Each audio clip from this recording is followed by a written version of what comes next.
You guys started off slow in the first quarter with turnovers, and that looked like some miscommunications, but then were able to find that flow again. What did you think was the difference there in that second half? I thought we just played with a little bit more energy. The ball found guys when guys are cutting and moving their bodies, and not getting too sticky with the ball offensively.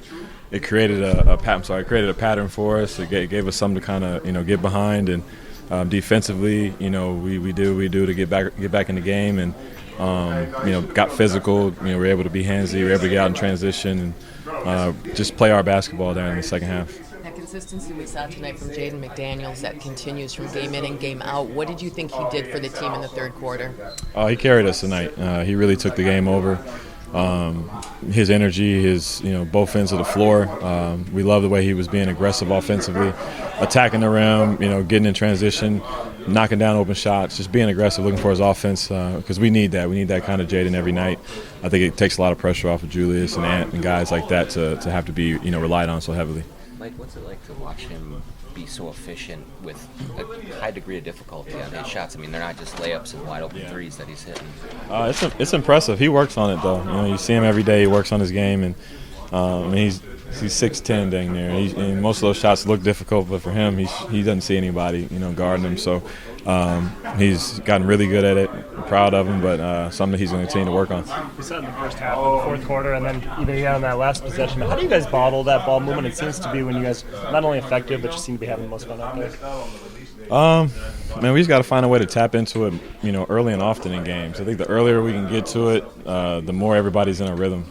We get guys, whether you're playing a lot of minutes, or a short amount of minutes, being able to get into the flow of the game is a lot easier when the ball is finding you in different areas and you're able to attack and make extra plays for other people. And it translated to the fourth quarter. Late in the fourth quarter, we still made plays. Didn't have to be ISO here, ISO there. We were still moving the ball, and Ant made a great play at the end to Nas, and I mean that's winning basketball. So we got to continue to do it.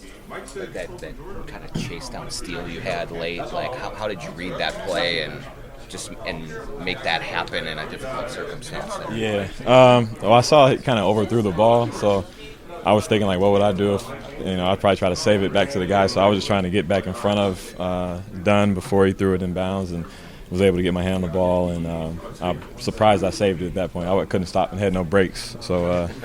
Lucky the crowd saved me, and we were able to get the ball back to Julius, whoever, and we were able to get a three. You seem like when you guys play the way like you played in the fourth, is that a way to generate more consistency, you think, in your mind? Like you talk about guys getting into the flow, but just in general, if you guys can have more joy, like bring it every night and maybe get up for every game just because you have fun out there? Yeah, I mean, we guys who are out there being a part of that, we know how fun it is. It's a much different game. When we're all active and feel engaged, whether you shoot it a bunch or not, you just feel more energy, and the whole building felt it. I think our team felt it, and that's the brand of basketball we've set out to try to play. And if we can, like I say, tap into that as early as we can, I think it makes the game much easier for everybody getting into the game late, early, and no matter what time you play, it's going to be fun, it's going to be fast, and the ball's going to find you, and just have fun and play basketball. It obviously came off an offensive rebound, but was it satisfying to have the game-winning bucket come from that as well? Oh yeah, for sure. It was satisfying to get an offensive rebound. Us crashing to get that. That was big time, and for the ball to move and find guys. The ball will always find the right guy at the right moments, and found Nas again for making. I think he got the offensive rebound, was able to get the ball back. So that's just how basketball works, and was happy that it was able to work out that way. Mike, games like tonight where you kind of have this set role and minutes, how do you kind of stay ready for when you do have to close games in the fourth quarter? I'm still getting used to it, honestly. I'm just trying to stay engaged as much as I can. I'm in every huddle, trying to peek at every play we're running, just different schemes, different things that coach is trying to implement as if I was in the game. So that when I do get in there, my mind's ready, I'm prepared, and not just going out there cold turkey. I'm always warming up on the side. I'm always moving, getting up and down on the bench, just trying to keep my body ready. And if he calls on me, and I'll just be ready to go. You seem like one of the few players that when the free throws missed too for Chick-fil-A, you seem pretty jazzed for that. Yeah. Do you take advantage of that? on Monday? No, I wish I would, but no, I'm just happy for everybody else. Nah, it's not about me, but I'm happy for the fans.